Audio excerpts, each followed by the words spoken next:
અમદાવાદમાં flower show 2026નો પ્રારંભ થયો છે. મુખ્યમંત્રી ભૂપેન્દ્ર પટેલે ફ્લાવર શો જનતા માટે ખુલ્લો મૂક્યો છે. આ વર્ષે ભારત એક ગાથા અને સ્ત્રી સશક્તિકરણની થીમ પર ફ્લાવર શોનું આયોજન કરવામાં આવ્યું છે, જે 22 જાન્યુઆરી સુધી ચાલશે. આ ફ્લાવર શો માટે અમદાવાદ મહાનગરપાલિકાએ 30 લાખથી વધુ ફૂલોનો ઉપયોગ પણ કર્યો છે.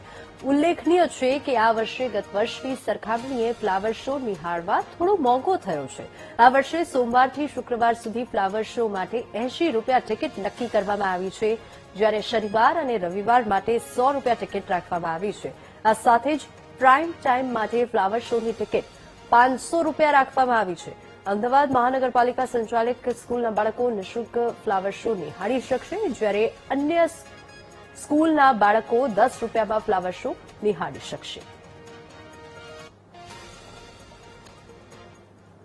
સારો અનુભવ રહ્યો છે અને નવા નવા ઘણા ફ્લાવર્સ મને જોવા મળ્યા છે અને ખૂબ સારું છે અહીંયા.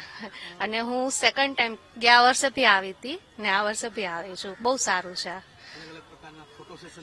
હા, ઘણા ફોટો કર્યા છે, અલગ અલગ બધી થીમ ઉપર બધું છે.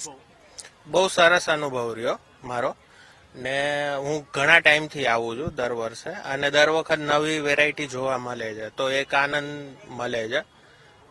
અને જેને ફ્લાવર્સ ગમતા હોય એના માટે ખૂબ જ સારું છે અને આયોજન બી બહુ સરસ. ખૂબ જ સરસ. મેં ક્યારેય આટલો સરસ ફ્લાવર શો જોયો જ નથી. ફર્સ્ટ ટાઈમ અહીંયા આવીને આટલો સરસ ફ્લાવર શો જોયો છે અને નવી નવી ફેસ્ટિવલ વિશે પણ એ લોકોએ ઇન્ક્લુડ કર્યું છે. એ જોઈને બહુ જ સારું લાગ્યું છે અમને.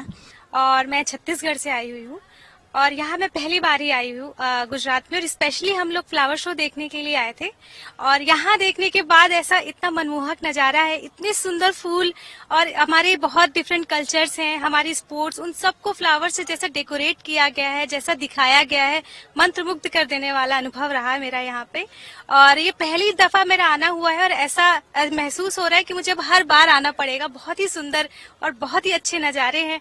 उसको शायद मेरे पास कोई अच्छे शब्द नहीं है जो मैं उसको वर्णन कर पाऊं कि इतना बेहतरीन मेरा अनुभव रहा है यहाँ. તો મુખ્યમંત્રીએ ફ્લાવર શો ખુલ્લો મૂક્યો છે. મોટી સંખ્યામાં ત્યાં સહેલાણીઓ પણ જોવા મળી રહ્યા છે.